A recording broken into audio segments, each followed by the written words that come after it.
Hi, இன்றைக்கி நம்ம முருங்கைக்கீரை பற்றி தான் பார்க்க போகிறோம். இதில் வந்து பார்த்திங்கன்னா நிறைய விட்டமின்ஸ் அண்ட் மினரல்ஸ் நிறைய இருக்குது. ஹை மெடிசினல் வேல்யூ இதில் இருக்குது.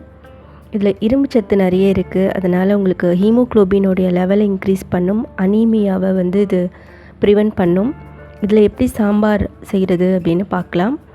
இதுக்கு வந்து டொமேட்டோ, கார்லிக், ஆனியன், அதுக்கப்புறம் கொஞ்சம் லீவ்ஸ் எடுத்துக்கோங்க, தால். இப்போ வந்து பார்த்திங்க அப்படின்னா ஒரு பேனை ஹீட் பண்ணிக்கோங்க. ஆயில் ஒரு 2 டீஸ்பூன் போட்டுக்கோங்க. அதுக்கப்புறம் ஆனியன் அண்ட் பூண்டு இதை போட்டு கொஞ்சம் நல்லா வதக்கிக்கணும். நம்ம வந்து புளி தண்ணியை ரெடி பண்ணிக்கணும். அதில் சாம்பார் தூள், கொஞ்சம் மஞ்சள், உப்பு அதெல்லாம் போட்டு ரெடியாக கலக்கி வச்சுக்கோங்க தனியாக. வெங்காயம் நல்லா வதக்கிட்டதுக்கப்புறமா தக்காளி அதையும் ஆட் பண்ணிக்கலாம். தக்காளி வதங்கினதுக்கப்புறமா இந்த புளிக்கரைசல், அதாவது புளித்தண்ணி, மிளகாய்த்தூள், மஞ்சள், உப்பு இதெல்லாம் சேர்ந்து நீங்கள் கலக்கி வச்சுருக்கோங்க. அதை வந்து ஊற்றிடுங்க. இது ஒரு 10 மினிட்ஸ் நல்லா கொதிக்கட்டும். அதுக்கப்புறம் தால் அதையும் நம்ம வந்து ஆட் பண்ணிக்கலாம். இது வந்து ஒரு 10 மினிட்ஸ் கொதிச்சதுக்கப்புறமா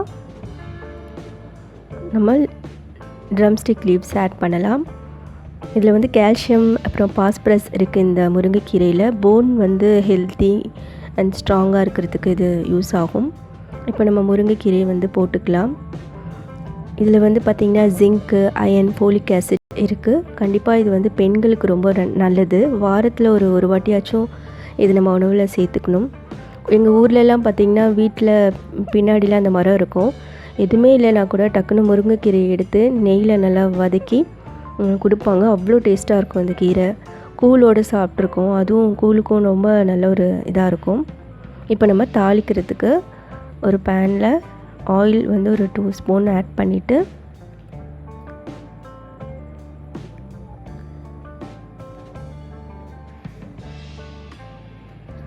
கடுகு, அதுக்கப்புறம் கொஞ்சோண்டு சீரகம்,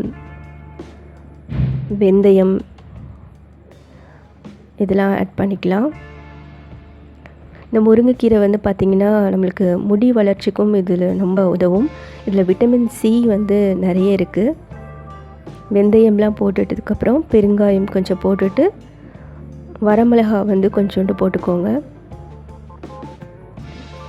அதுக்கப்புறம் கருவேப்பிலை போட்டுட்டு ஸ்டவ்வை ஆஃப் பண்ணிவிட்டு நம்ம அதை வந்து சாம்பாரில் வந்து இது பண்ணிடலாம்.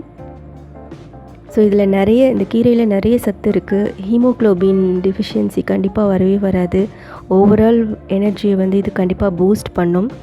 எல்லார் வீட்லேயுமே இந்த முருங்கைக்கீரை மரம் கட்டாயமாக இருக்கணும். வாரத்தில் ஒரு வாட்டி நீங்கள் இதை செஞ்சு சாப்பிடுங்க. இந்த குழம்பு வந்து ரொம்ப நல்லாயிருக்கும். குழந்தைங்களுக்கு வந்து நீங்கள் இந்த மாதிரி செய்யலாம். பொரியல் சாப்பிடலை அப்படின்னா அந்த மாதிரி நீங்கள் செஞ்சு கொடுங்க.